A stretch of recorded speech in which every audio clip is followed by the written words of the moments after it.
day, and thank you for standing by. Welcome to the Structure Therapeutics Topline results from the Aleniglipron Phase 2 Access Program. At this time, all participants are in a listen-only mode. After the speaker's presentation, there will be a question-and-answer session. To ask a question during the session, you'll need to press star 11 on your telephone. You will then hear an automated message advising your hand is raised. To withdraw your question, please press star 11 again. In the interest of time, we ask that you limit yourself to one question today. Please be advised that today's conference is being recorded. I'd now like to hand the conference over to Danielle Keatley, Head of Investor Relations. Please go ahead. Thank you and good morning. Earlier today, we issued a press release providing top-line results from Structure Therapeutics' Access Clinical Program for Aleniglipron, our oral small molecule GLP-1 receptor agonist. A copy of this release and the presentation to accompany the call are available on the Investor Relations section of our website. Before we get started, I would like to remind everyone that some of the statements that we make on this call and information presented in the slide deck include forward-looking statements, which you see here. These forward-looking statements involve a number of risks and uncertainties that could cause actual results to differ materially. Please refer to the slide deck as well as our SEC filings for a more detailed description of the risk factors that may affect our results. Please also note that these forward-looking statements reflect our opinions only as of the date of this call, and we undertake no obligation to update such statements to reflect events that occur after such date, except as required by law. Now, I will turn the call over to Ray Stevens, our Chief Executive Officer, to start the presentation. Thank you, Danielle. Good morning, everyone, and thank you all for attending the Structure Therapeutics Access Program Topline data release. Today, we will present the results from our core Phase 2b Access Program and 3 additional ongoing clinical studies. For today's update, I will begin by discussing the Aleniglipron obesity market opportunity. Dr. Blai Coll, our Chief Medical Officer, will review the top-line 36-week data from our Access, our core Phase 2b study.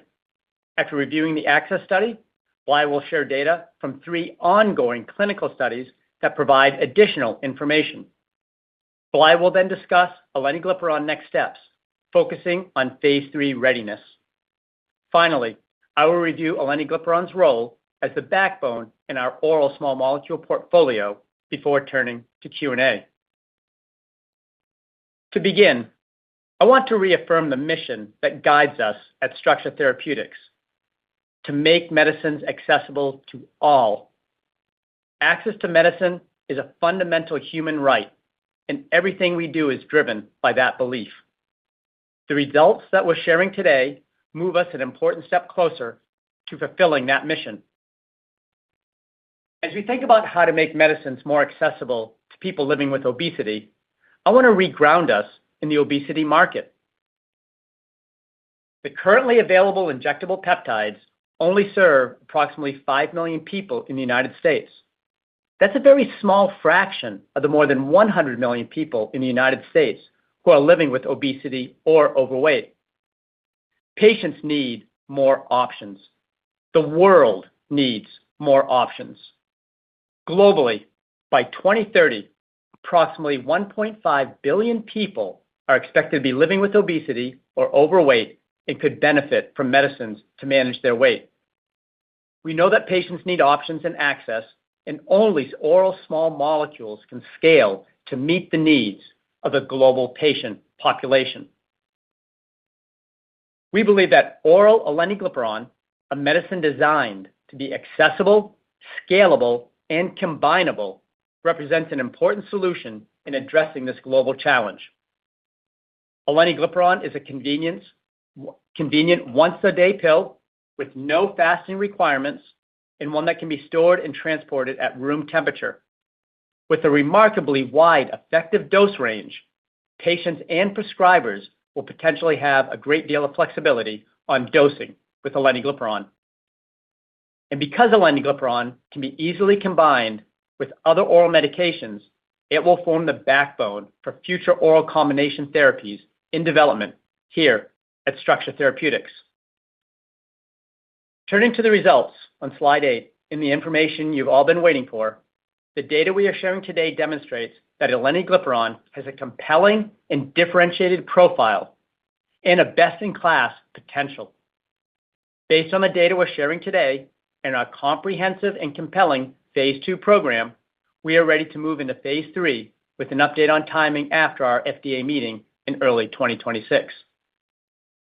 Starting with efficacy, for the ACCESS study, our core data set for Aleniglipron, at 36 weeks, patients on the 45, 90, and 120 milligram dose of Aleniglipron experienced 8.2, 9.8, and 11.3% placebo-adjusted weight loss, respectively.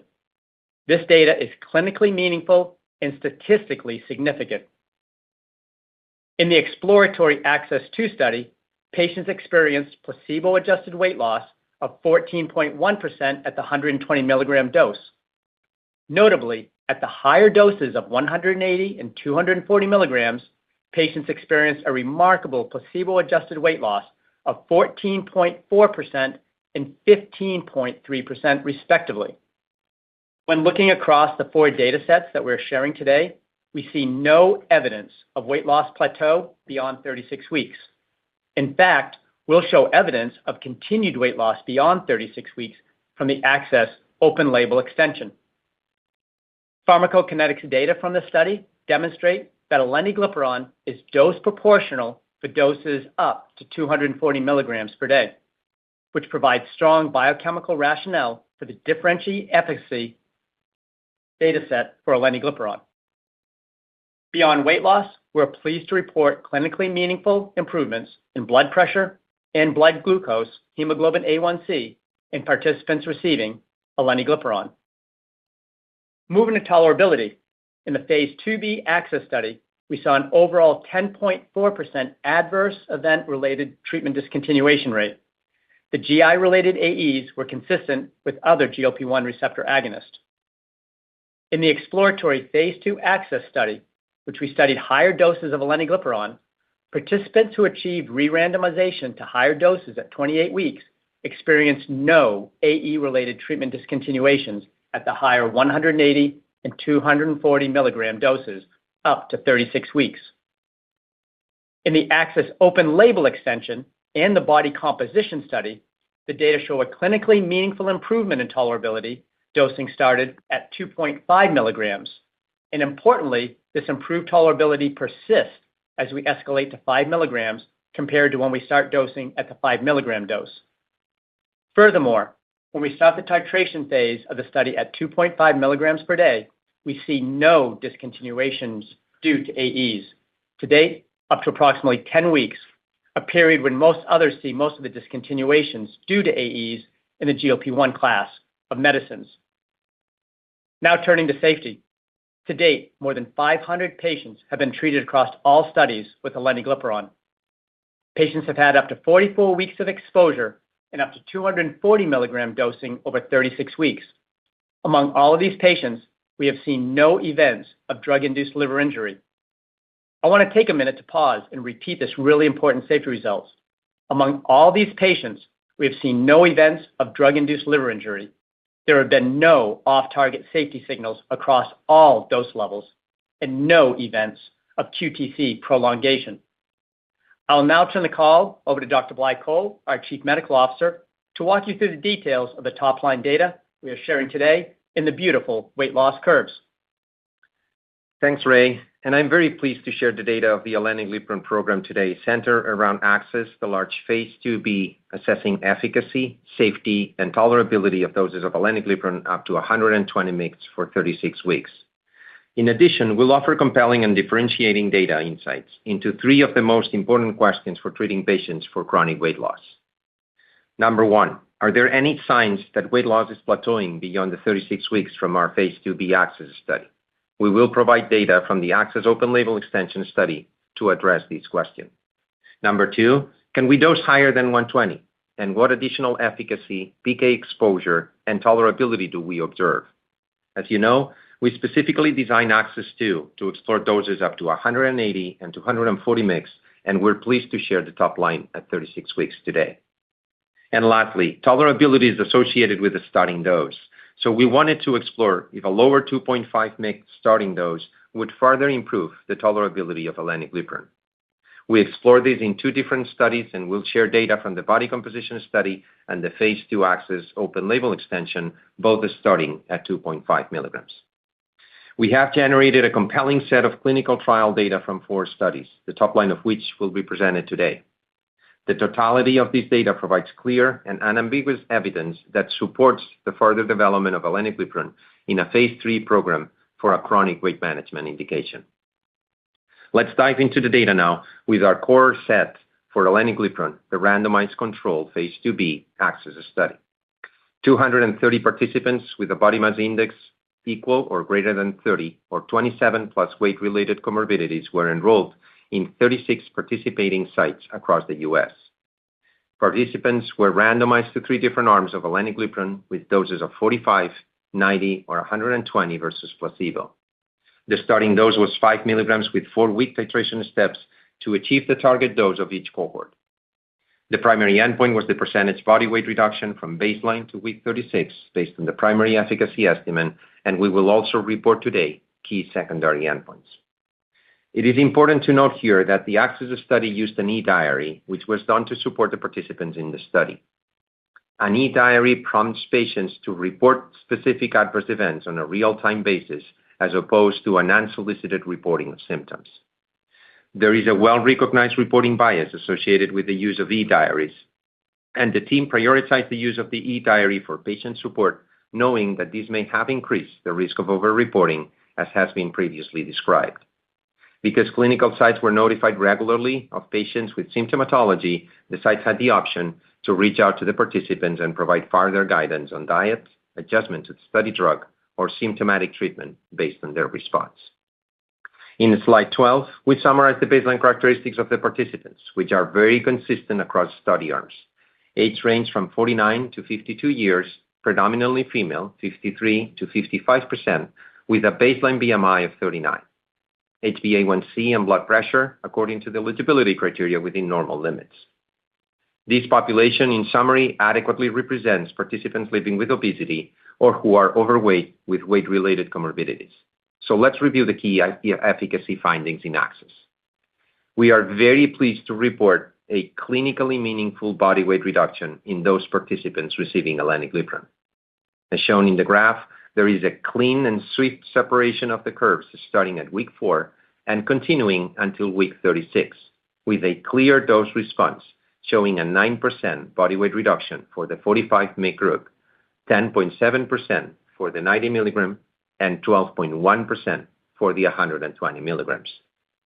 Importantly, without any signs of weight loss plateauing. These findings translate into a significant reduction in absolute body weight, ranging from 23 to 30 pounds, achieving a highly statistically significant difference compared to placebo at 8.2% reduction for 45, 9.8% for the 90 milligrams cohort, and 11.3% for the 120 mg cohort. These results are consistent with the percentage of participants achieving different thresholds of weight reduction at the end of week 36, shown in the next slide.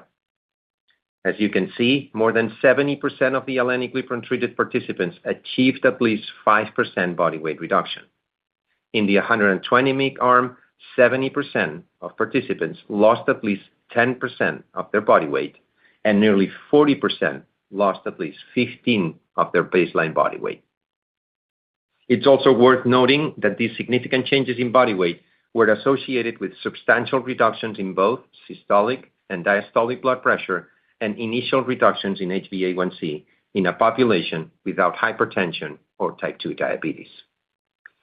Taken together, the results show aleniglipron achieved a compelling level of efficacy in a dose range from 45 to 120 at 36 weeks.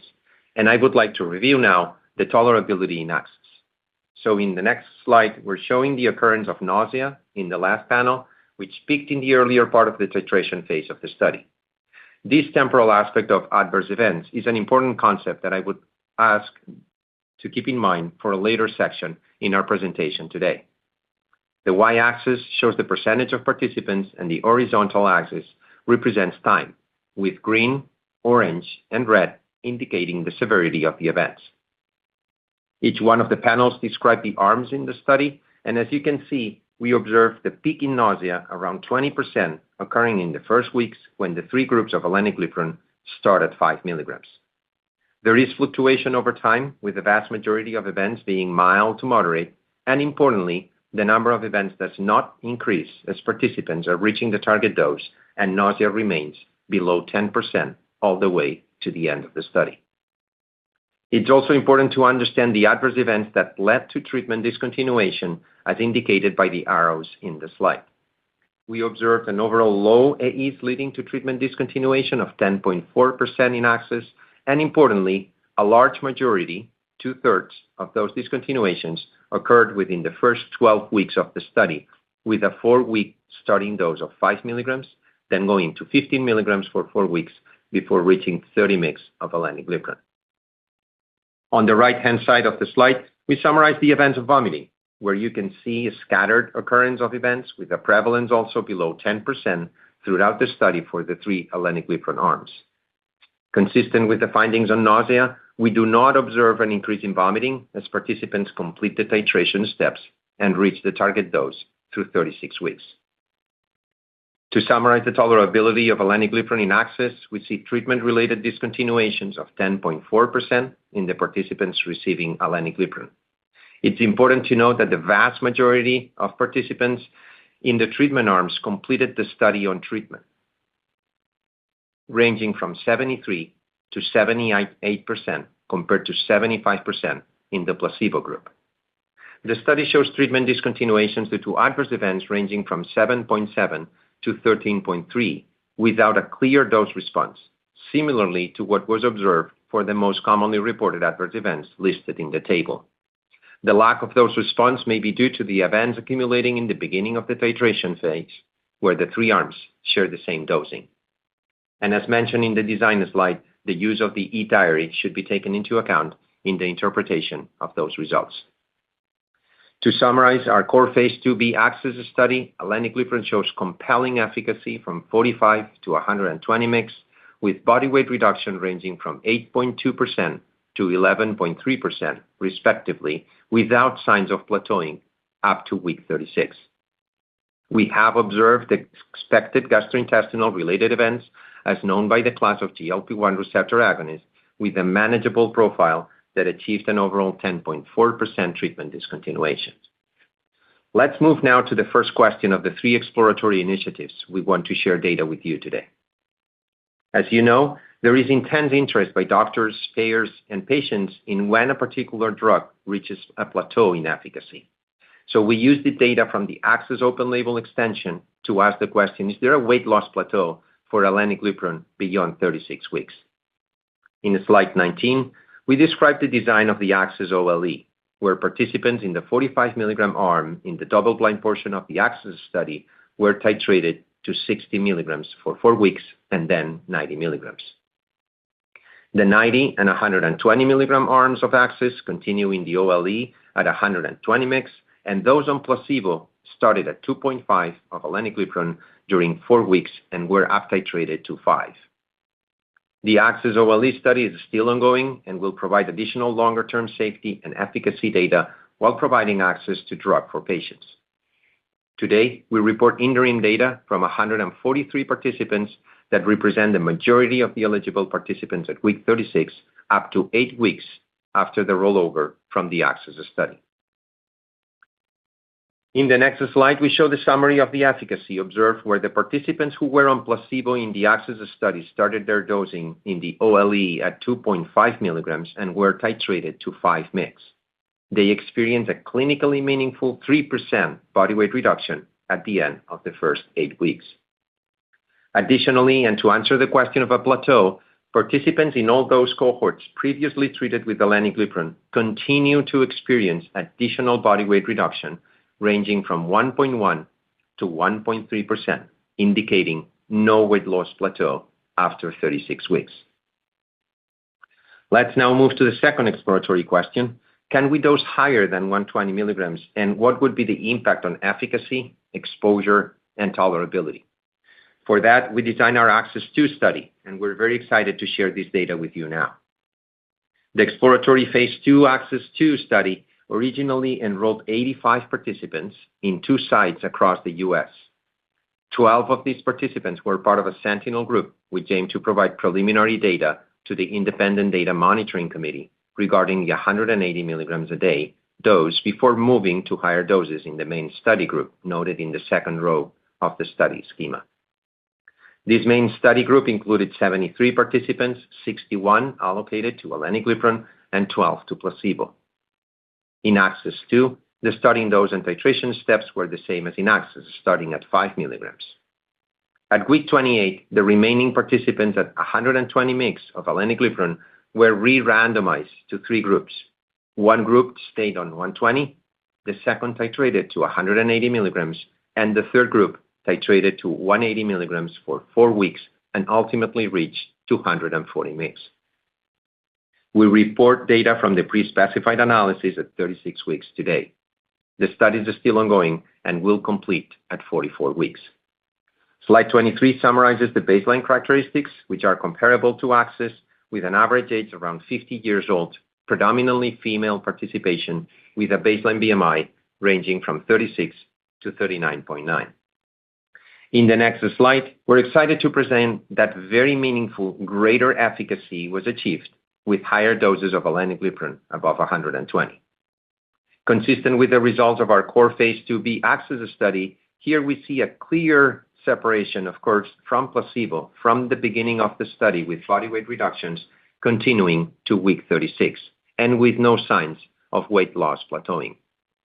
It's interesting and very reassuring to point out that with both ACCESS and ACCESS 2 studies at 120 milligrams of Aleniglipron, we see consistency in the body weight reduction at week 28 at around 10%. Let's now zoom into the box at the lower right-hand side of the graph to see what happened after the re-randomization when patients were up-titrated to 180 or 240 mg. Where you can see in the left panel, the participants continuing on 120 after the re-randomization phase achieved a 13.1% body weight reduction from baseline, and the 2 groups exposed to 180 showed directional separation at week 32. Importantly, those participants that titrated up to 240 experienced an even greater body weight reduction, reaching 14.2%. Translating these to placebo-adjusted numbers, the 120 dose achieved a 14.1% body weight reduction, 14.4% for the 180, and 15.3% for the top dose at 240, which corresponds to 35.5 pounds of weight loss at week 36. Highly statistically significant and clinically very relevant. Importantly, we observed proportional dose exposure with Aleniglipron up to 240 milligram dose, reinforcing the dose response seen in body weight reduction between 120 and 200 milligram groups, and indicating the remarkably wide effective dose range of Aleniglipron observed to date. Let's transition now to the tolerability profile of Aleniglipron in participants receiving higher doses. In slide 26, in the left panel, we show the occurrence of nausea during the first 28 weeks in the study before re-randomization, with a target dose of 120 mg. In the panel on the right, we show the occurrence of nausea after re-randomization from 120 to 180 to 240 and placebo. We observed fluctuations in nausea in the first phase of the study, with a slight increase in events while participants titrate to 120 mg, and the events attenuate over time. As seen in the panel on the right, only 2 participants who titrated from 120 to 180 milligrams showed intermittent events between weeks 33 and 36. Very importantly, all of the discontinuations due to adverse events happened during the titration phase from 5 milligrams to 120, as indicated with the arrows, with approximately half of the discontinuations occurring in the first 12 weeks of initiation, as consistent with the ACCESS study. No discontinuations due to adverse events occurred in participants who were up-titrated from 120 to either 180 or 240. In the next slide, we're summarizing the events of vomiting that followed a similar temporal pattern, with a far lower number of participants reporting events, less than 15% throughout the study, and with 1 participant in the higher dose phase at 120, no patient in the 180 milligram group, top right quadrant, and only 1 participant in the 240 milligram group, in the lower left quadrant reported intermittent vomiting events between weeks 33 and 36. To summarize the tolerability in ACCESS 2, we observed 17 participants discontinue due to adverse events during the titration phase from 5 to 120 milligrams at 27%. 11, 18% discontinued due to other reasons, non-adverse event related, and 6 participants remain on Aleniglipron at a dose lower than 120. It is worth noting here the number of discontinuations being higher than in ACCESS. As we have described, these are different studies, the presence of the OLE in ACCESS is an example, with also different clinical sites where variability can be expected.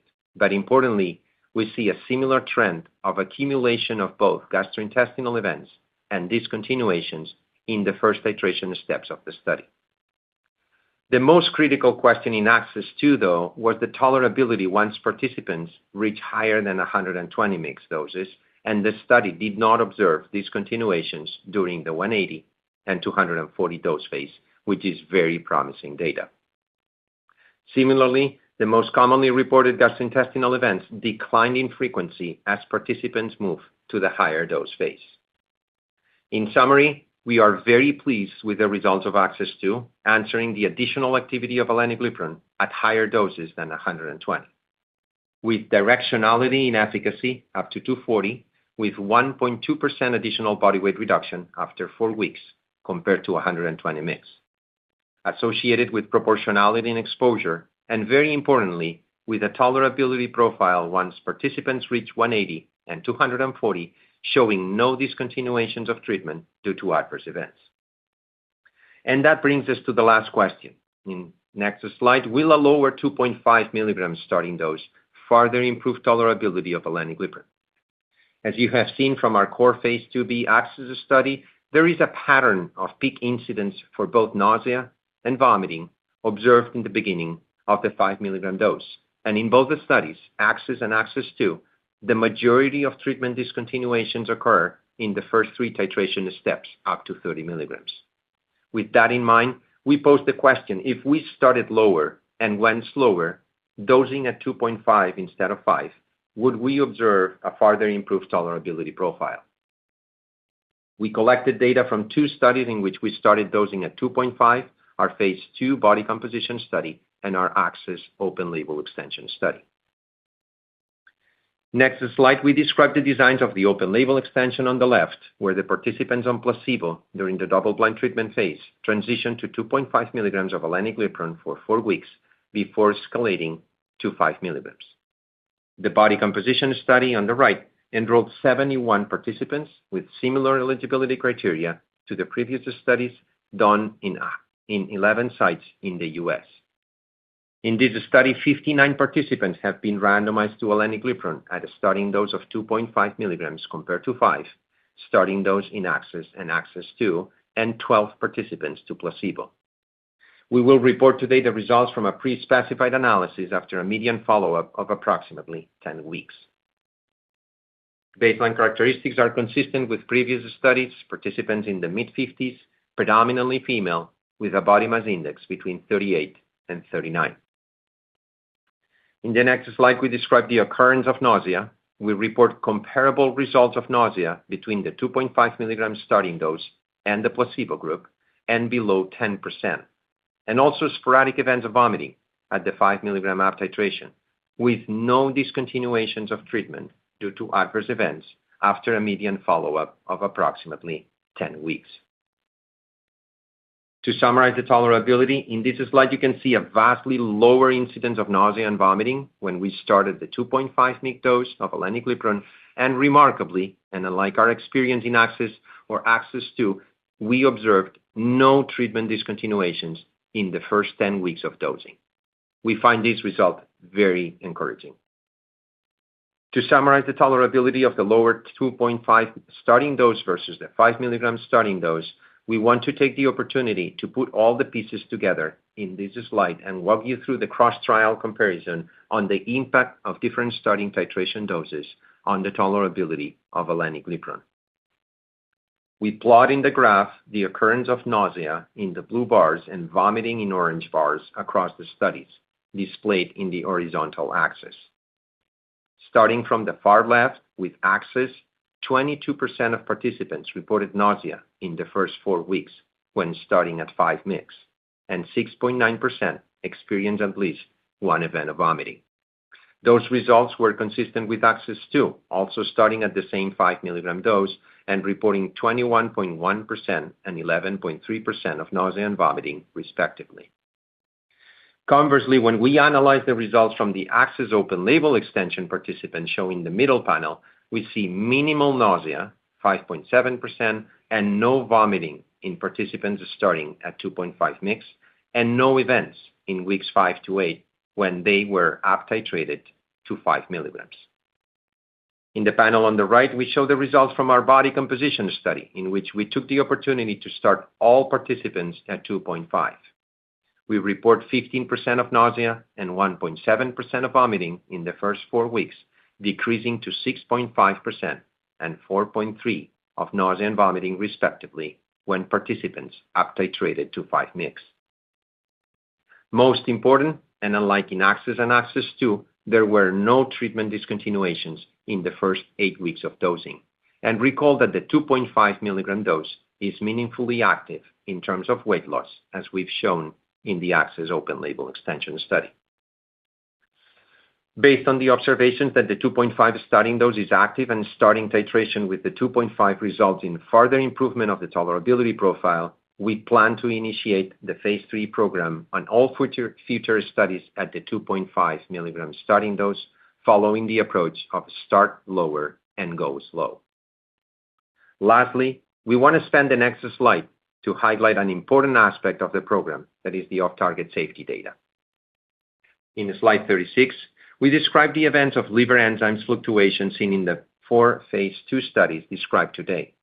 As Ray mentioned, we have no cases of drug-induced liver injury, no increases of 10 times the upper limit normal, and infrequent fluctuations in ALT, AST, 3 and 5 times upper limit normal, distributed across different arms, including the placebo, without a clear dose response.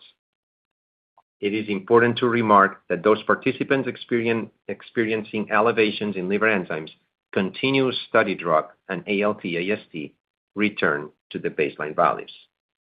For a drug that is potentially going to be taken by millions of patients chronically, we interpret these results as highly encouraging, indicating a safe liver profile with Aleniglipron. To wrap up, we covered a lot of ground this morning, so I want to spend some time summarizing all the findings from our phase 2 program. In regards to efficacy, we demonstrated statistically significant and clinically highly relevant body weight reductions achieved with the 3 doses in ACCESS, up to 11.3% placebo-adjusted for the 120 mg arm. Exploring higher doses up to 240 mg yielded directional, meaningful additional body weight reduction up to 15.3% placebo-adjusted for the 240 mg arm. Importantly, there are no signs of the activity leveling off up to 44 weeks, and we have observed clinically meaningful improvement in both blood pressure and HbA1c. We observed proportional exposure with Aleniglipron, indicating a high degree of dose optionality from 45 to 240 of Aleniglipron moving forward. For the tolerability, Aleniglipron showed the expected gastrointestinal-related events consistent with the mechanism of action of the GLP-1 receptor agonist.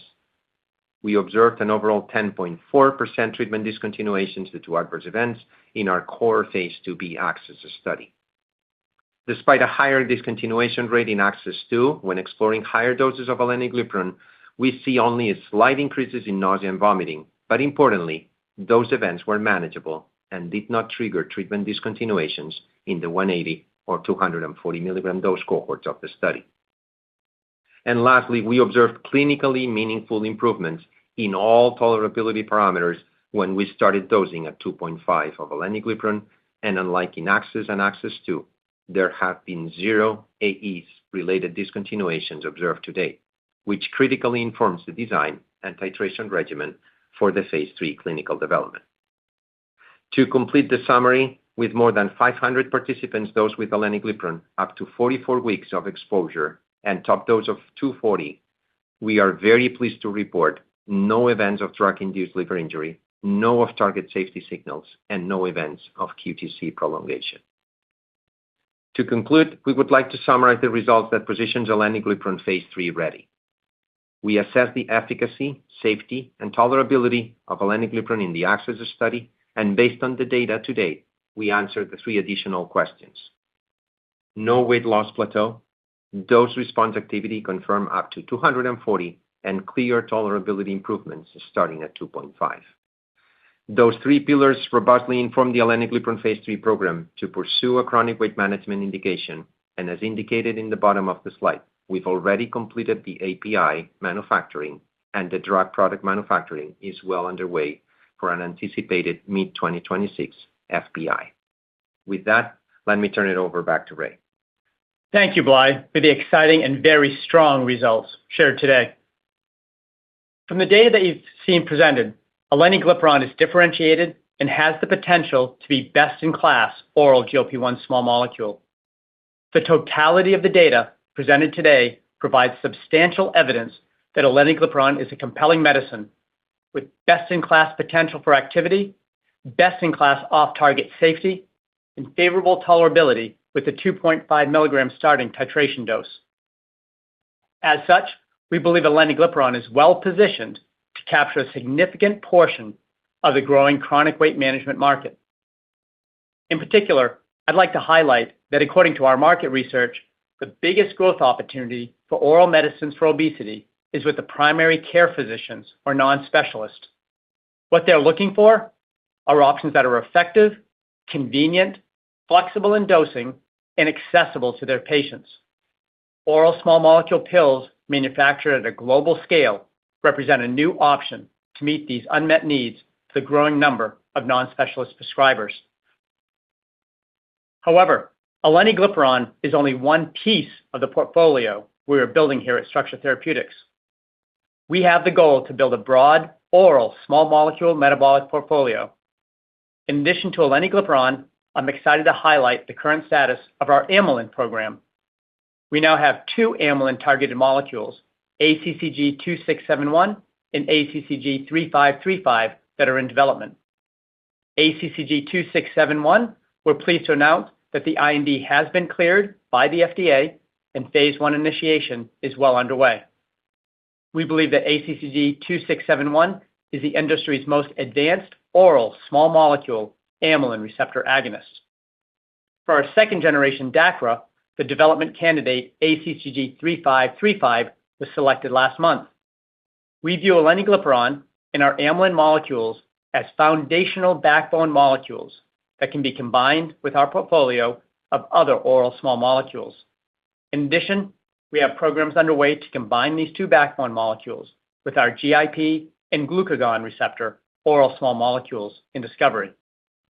Beyond obesity, we're evaluating potential indication expansions for these molecules in a chronic kidney disease, MASH, hypertension, heart failure, sleep apnea, type 2 diabetes, osteoarthritis, and addiction.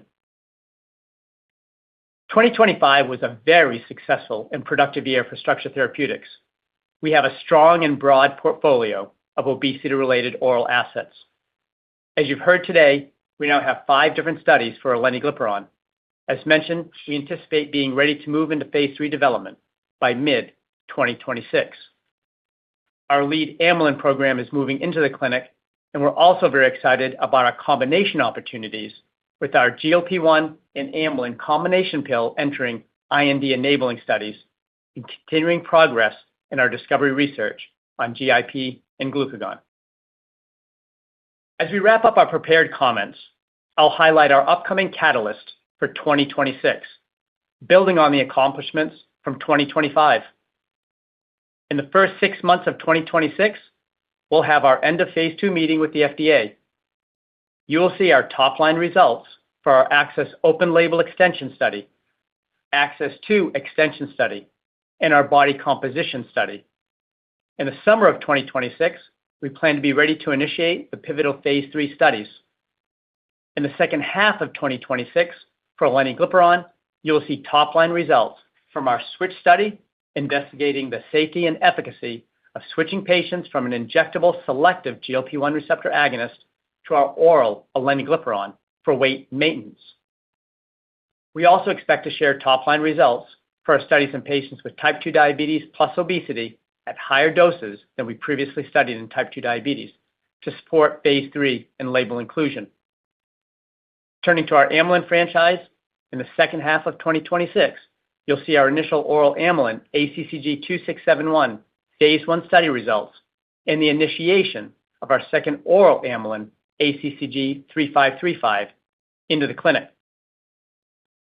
As a closing remark, I want to thank all Structure Therapeutics employees for the years of hard work and dedication in developing Aleniglipron, as well as our clinical investigators for their partnership. Most importantly, we extend our deepest gratitude to the more than 500 participants who have enrolled in our Aleniglipron clinical program to date. Their trust and commitment are essential to advancing this medicine and to fulfilling our mission of making medicines more accessible to all. Aleniglipron has tremendous potential to change lives, and we look forward to advancing Aleniglipron into phase 3 and beyond. I will now open the call for Q&A. As a reminder, if you'd like to ask a question at this time, please press star 11 on your touchtone phone and wait for your name to be announced. To withdraw your question, please press star 11 again. In the interest of time, we do ask that you limit yourself to one question today. Our first question will come from Evan Seigerman with BMO Capital Markets. Hi, guys. Thank you so much for taking my question. I would really love it if you could talk through how you think about the PK properties of Aleniglipron and how that might have contributed to both the efficacy and tolerability that we saw today. Specifically, what do you think is driving the higher efficacy that we're seeing here versus some of the other competitors in the oral small molecule space? And maybe any nuances with the product's half-life that could contribute to higher GI symptoms, trying to optimize that access as you think about phase 3. Thank you so much. Thank you, Evan. This is Blay. I'll take the call. So we're very pleased with the PK profile. As we've shown in the slides and in the presentation, we are seeing proportional exposure when compared 120 milligrams versus 180 and 240. And that's a clear differentiation element from Aleniglipron. And that's also consistent with the directionality in the additional body weight reduction that we've seen with just 4 weeks of exposure to 240. So those two pieces of data are very closely related. We see higher and proportional exposure between 120 and 240, and with a limited period of time of doses up to 240, we see the directionality in additional body weight reduction. So we're very, very pleased about the results of ACCESS 2 on that end. You're mentioning the PK characteristics and the half-life. I think this data set once again demonstrates that we have a once-a-day orally available small molecule, highly efficacious, and a very competitive profile. Thanks for the question, Evan. Our next question comes from Seamus Fernandez with Guggenheim. Great. Thanks so much, and congrats on the data. Looks like the 2.5 milligram dose has really helped to resolve some of the early tolerability issues that you see emerging. Wanted to just get your sense of how you would hope to advance into your phase 3 clinical program. Is it obvious? It seems obvious to us that 2.5 milligram dose is resolvable there and should be utilized.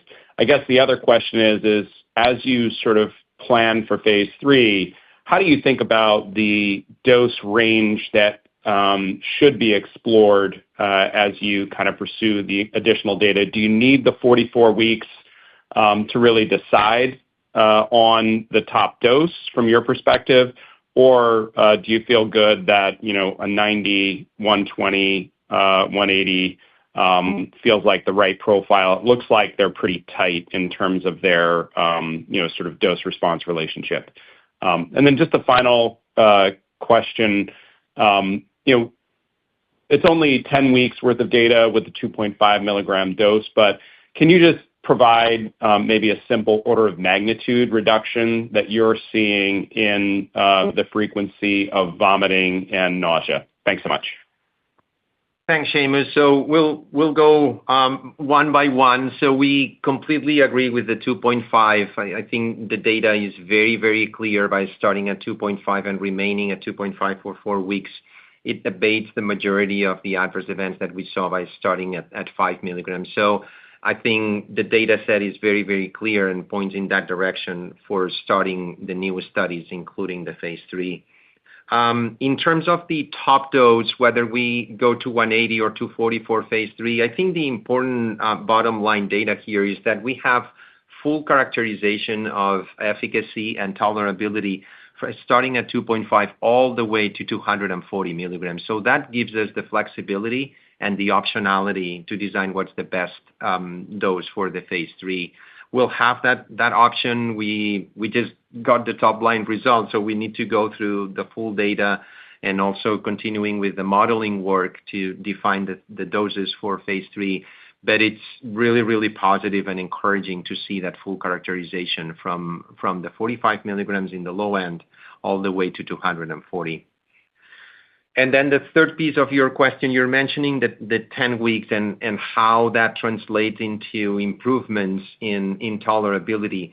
We did not see any event of discontinuation up to 10 weeks in the body composition, and there's no events of discontinuation of the study drug in the open label extension either. Those two are very clear indicators. When you compare the 5 milligrams with the 5 milligrams, when you compare the 5 milligrams at the body composition or the OLE compared to the 5 milligrams access 2, we see more than half reduction in both nausea and vomiting, which is also very, very encouraging preliminary results. In summary, we're very pleased with the starting dose at 2.5, and we're also very pleased to have full characterization all the way to 240. Our next question comes from Terence Flynn with Morgan Stanley. Hi, thanks for taking the questions. I guess the first one I had is, there were some reports that the FDA could move to single phase 3 trial for approval. Just wondering, your perspective on that, Ray, as you think about the scope of the phase 3 program. Obviously, you have some time here. The other question is just, can you remind us about the switch study that you're conducting and what you're hoping to show in that? It sounds like you're using GLP, injectable GLP, not GLP-GIP, but just wanted to confirm some of the metrics there and what the goal of that study is. Thank you. Thank you, Terence, for the question. I'm going to hand this question over to Blai.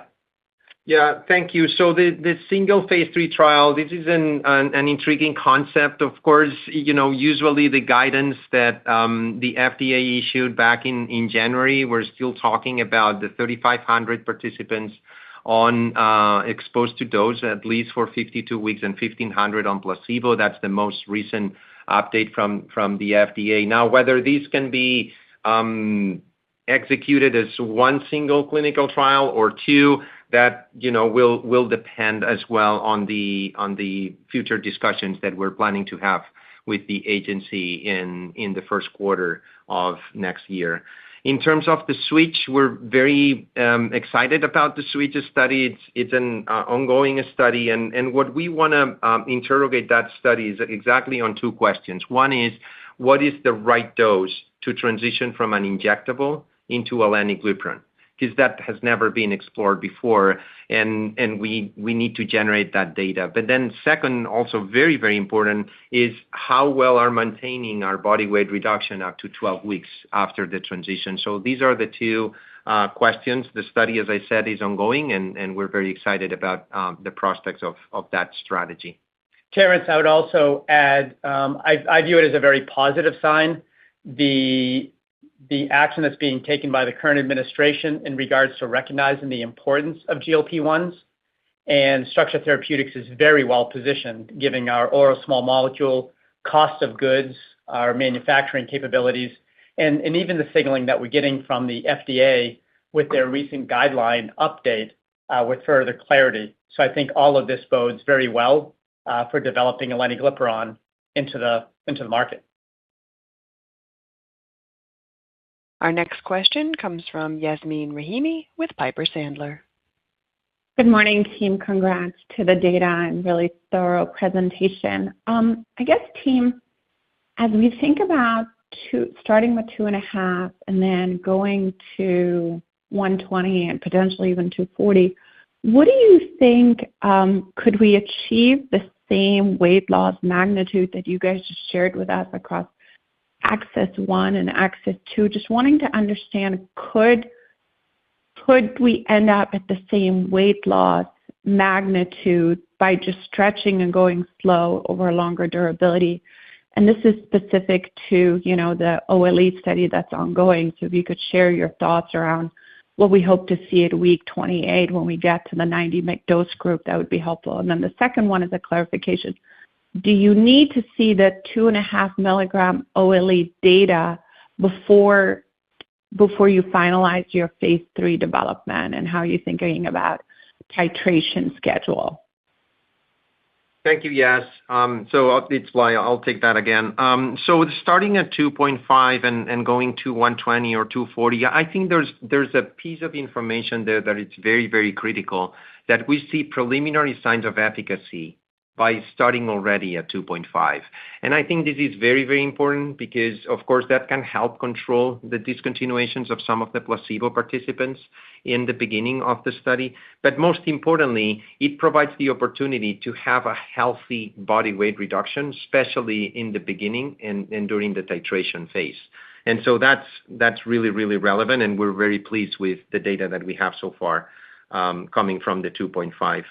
In regards to your second point, the need of see the OLE before starting the phase 3, that's not a necessary step. So we're good to go to start with the identification of the doses that we want to move forward into phase 3. And as I indicated, have a meaningful interaction with the agency in the first half of next year to position the program phase 3 ready. And yes, one of the things that we did a number of years ago was when we were doing our research with physicians about what did they want to see in terms of GLP-1 medicines, every single time the first word out of their mouth was dose flexibility. That because of the demand, they wanted to have as much flexibility as possible with their patients. And we think Aleniglipron is really well positioned with this very broad dynamic range from 2.5 milligrams all the way up to whether they go to 90, 120, or 240, gives physicians a really good opportunity with dose flexibility. Our next question comes from Samantha Semenko with Citi. Hi, good morning. Thanks very much for taking the question, and congratulations on the data this morning. Just a bit of a clarification. For the body composition study, can you just share a bit about that patient population, how it compares to the patients enrolled in Access and Access 2? I'm wondering just, how similar is it that we can really extrapolate the tolerability data that you shared to a potential phase 3 study population?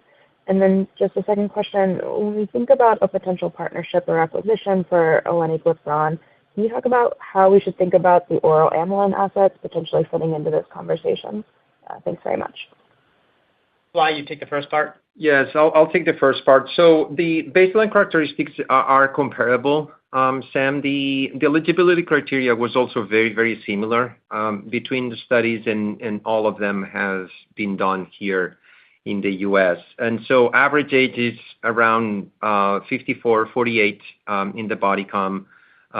Predominantly female, 64 to 66% of female participation, and baseline body mass index between 38 and 39. So pretty comparable, and then normality in terms of HbA1c and the rest of the baseline characteristics.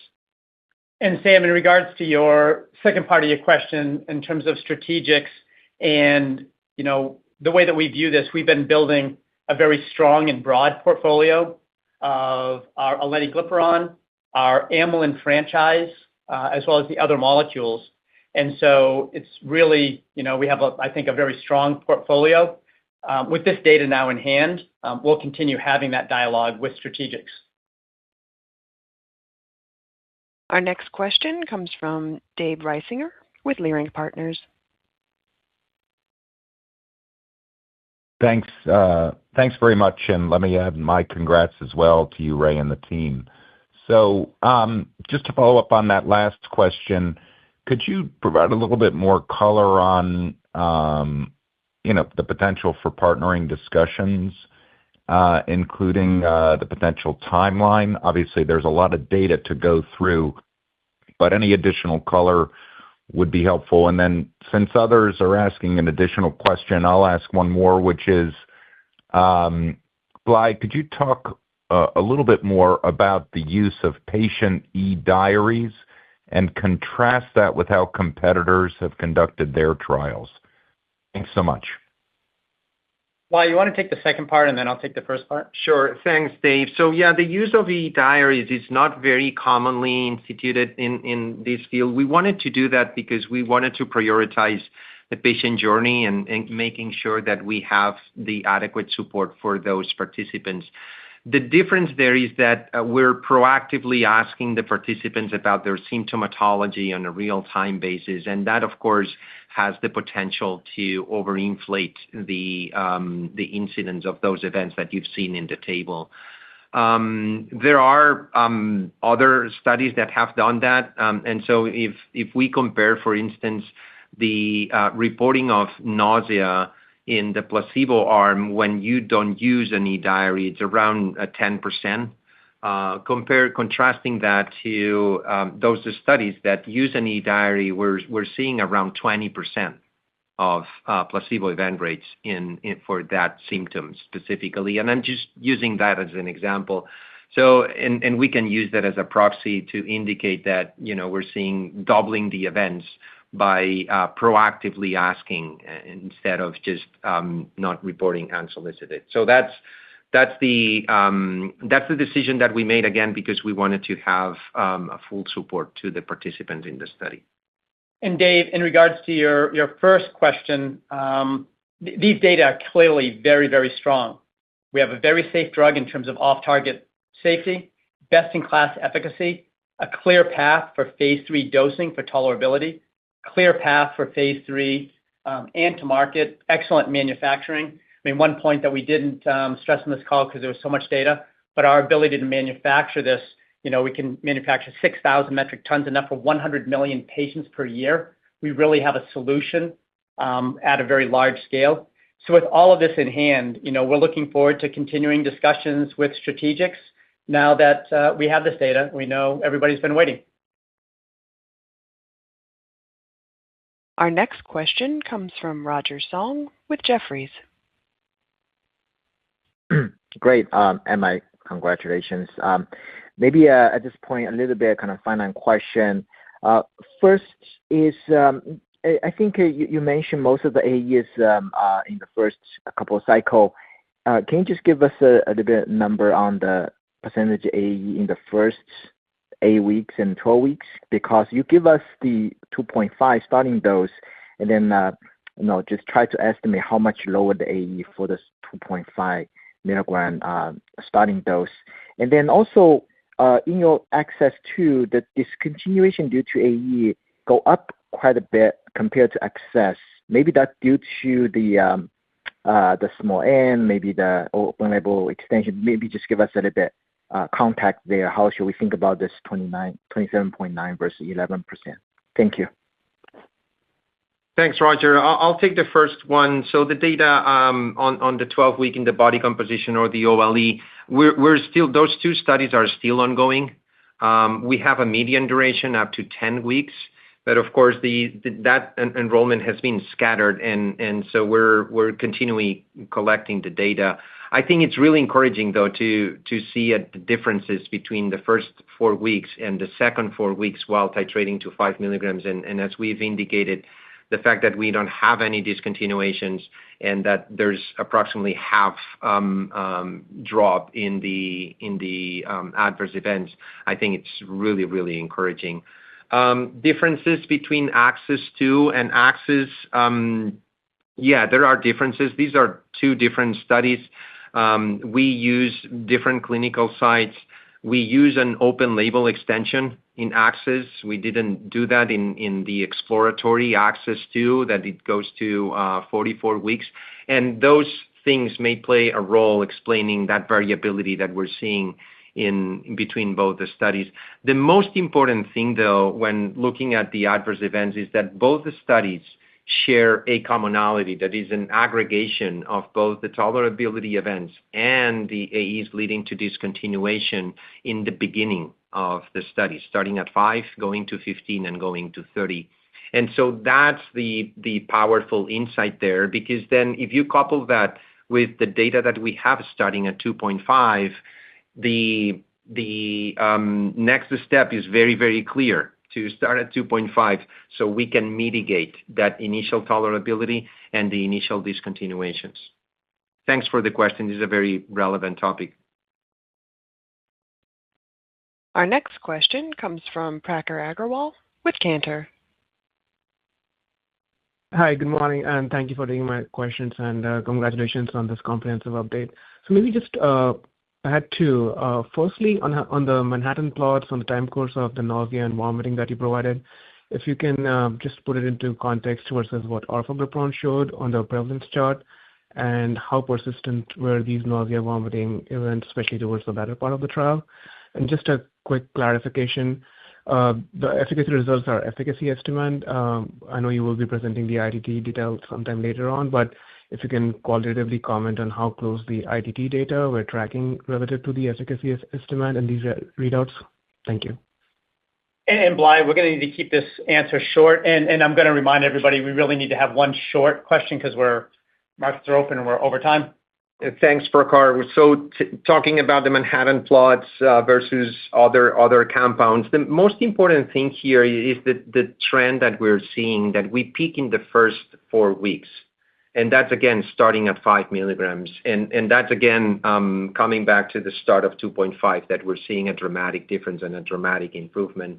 Compared to others, it's always very challenging to have cross-trial comparisons. As you well know, we don't have the same displayed from that molecule that you mentioned in the phase 2b, where they composite the 4 events. But most importantly, I think what we're seeing here in terms of a peak in the beginning at 5 milligrams and then attenuating over time, that's very consistent. In terms of efficacy, we've reported the primary efficacy estimate as indicated in the slides. We do not anticipate a lot of changes with the treatment estimate because the majority of the participants are still on treatment and in the study. But what we reported today, just to clarify, is the primary efficacy estimate. Our next question comes from Hardik Parikh with JP Morgan.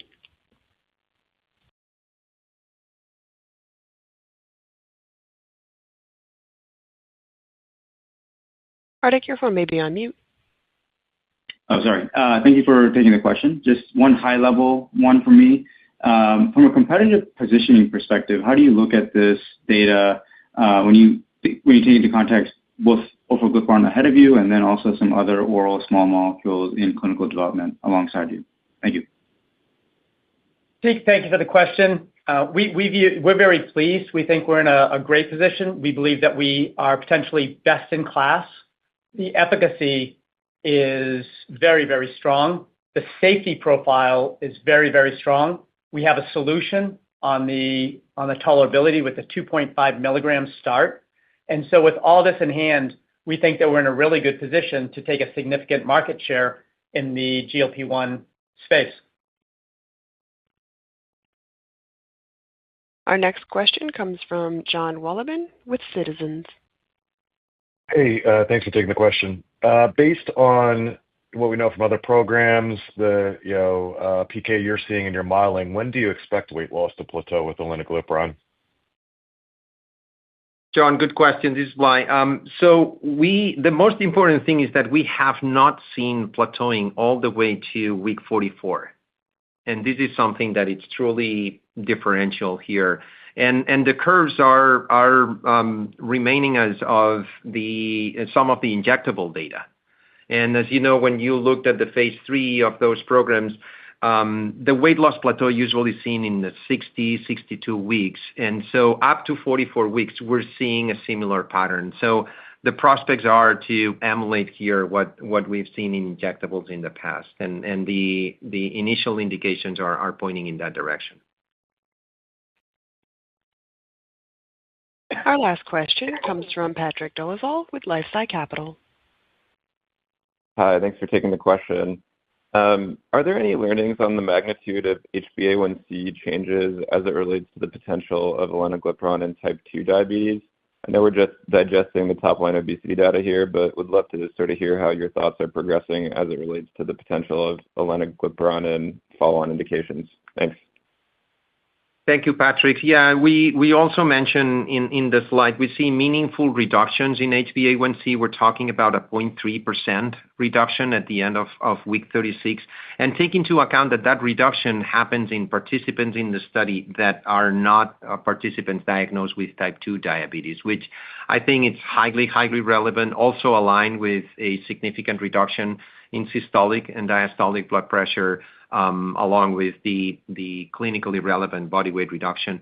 And so I think this data is also very encouraging to explore indications in the future for type 2 diabetes participants. And as we announced as well, the study with type 2 diabetes and high BMI is also ongoing. We have a question from the line of Corinne Johnson with Goldman Sachs. Thanks. Good morning. How many titration schemes do you think, based on these data, you'd like to take forward into phase 3? And I'm curious how you're thinking about the study duration that'll be needed to fully elucidate that efficacy profile, given sort of the number of steps that might be required to get up to the final dose. Thanks. Thanks, Corinne. Yeah, I'll take that. So I think it's very clear that the optimal starting dose is at 2.5. Also very clear that the 4-week titration is the way to go. Now, the questions that you're asking, rightfully so, it very much depends on how much we want to go high in dose and what will be the top dose that we will declare for the phase 3. We think it's important in a chronic therapy to take the time to titrate, make sure that the tolerability is optimized while we continue augmenting in the body weight reduction. Good questions, but again, as I said, it depends on how high do we want to go in terms of the top dose in the phase 3. This question comes from Annabelle Samimy with Stifel. Hi, thanks for taking my question. I guess I'm curious, what if you observed any kind of durability issues for the patients who did not move into the OLE study? What kind of weight loss persistence did you see there? And what were the reasons for not moving into the open label study for these patients? Thanks. Yeah, thanks for the question. So the efficacy that we've seen after starting the OLE, we've described that, and we're very pleased to see the initial body weight reduction in the placebos that transition over to drug, and then in the 3 doses. In regards to the rolling over into the OLE, the vast majority of the participants completing week 36 transition over to the open label extension, which speaks very highly about the interest in continuing the study in additional 36 weeks. And when I say vast majority, we're talking about upwards of 90% of the eligible participants at week 36 that sign up for the open label extension. That concludes today's question and answer session. I'd like to turn the call back to Ray Stevens for closing remarks. Thank you all for joining us today. We look forward to keeping you updated as we advance aleniglipron into phase 3, our amylin program, and our multiple combination programs. Have a nice day. This concludes today's conference call. Thank you for participating. You may now disconnect.